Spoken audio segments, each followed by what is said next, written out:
मेरे लिए कतई ये बड़ी बात नहीं, क्योंकि मैंने पूरे उम्र लोगों के संभवतः शायद मंत्री ये सब बड़ी बातें होंगी, पर मैंने बचपन से स्कूल कॉलेज में तो कितनी बार तो ताने सी बातें करता था, आगे मंत्री का बेटा, आगे मंत्री का बेटा। तो ये कोई उपलब्धि मेरे लिए कतई नहीं थी, पर वो भावना मेरे लिए उपलब्धि जरूर है, जिस भावना को मेरे पिता ने मेरे भीतर दी, और उसी सोच के साथ मैं आगे बढ़ा। अपने बिहार के लिए अगर मैं कुछ करता हूँ, जिस जगह पर मेरे पिता बिहार को देखना चाहते थे, उसके लिए अगर मैं कुछ करता, और इन 3 सालों में भी व्यक्तिगत भी मैंने कई लड़ाई लड़ी, राजनीतिक भी मैंने कई लड़ाई लड़ी, मुझसे एक करके सब छीन लिया गया।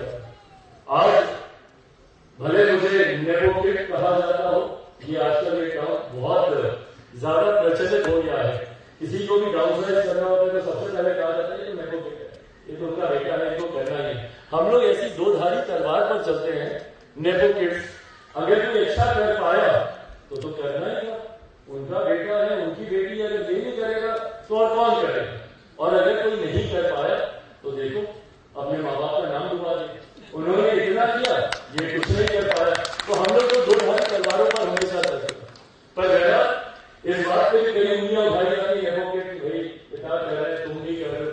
पर मैं उस पीढ़ी से आता हूं, मैं उस जमाने से आता हूं। ऐसा नहीं कि मैं बहुत पुराने जमाने को, पर फिर भी 4 दशक अपने जीवन के मैं बिता चुका हूं। एक ऐसे जमाने से आता हूं जहां पर माता पिता की अच्छे कदमों पर चलना अच्छा माना जाता था, सिखाया जाता था कि अपने पिता जैसा बना, सिखाया जाता था कि अपनी माँ जैसा बना। मुझे नहीं पता कि ये धीरे धीरे आते आते कब ये सारी चीजें आपके विरोध में ही इस्तेमाल की जाने लगेंगी। बट हाँ, इस बात को मैं जरूर कहूंगा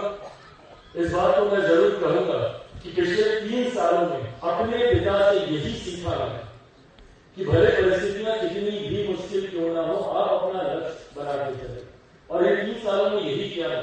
मुझसे मेरी पार्टी छीन ली है, जो मुझे नेपोटिक कहा जाता है, मेरी पार्टी मुझसे छीन ली है, जो मेरे नेता मेरे पिता आदरणीय रामविलास पासवान जी ने अपने खून पसीने से बनाए। वो मेरी अपनी ही पार्टी से मुझे निकाल के बाहर कर दिया है। मेरी पार्टी का नाम, मेरी पार्टी का सिंबल, जिस घर में मैं 34 सालों से रहता था, मेरे पिता की और कोई याद ही नहीं आज भी। और खासतौर पर ऐसे दिन होते, लोग बोलते हैं कि समय के साथ चीजें आसान हो जाती है, पर नहीं होती। आज भी ऐसे दिन मुझे मेरे परिवार को बहुत तकलीफ देते हैं। पिता की हर वो याद एक झटके में दिमाग में पहुंच जाती है, हर वो समय, हर वो पल जो उनके साथ होता है। आज इनका जन्मदिन उन्हीं में से एक है। हम लोग रात से कर जाते थे, मैं, मेरी सिस्टर, भांजे भांजी सब लोग, उनका केक काटना है, 12 बजे बर्थडे ड्रिंक करना है, उनको पता नहीं चलना चाहिए, रात से लेकर जाने में हम लोग करते थे। सुबह उठते ही जाना, उनके पहुंचना, उनका आशीर्वाद देना, ये तमाम चीजें हम लोग करने लगते थे। पर आज के दिन बिना उनके दिन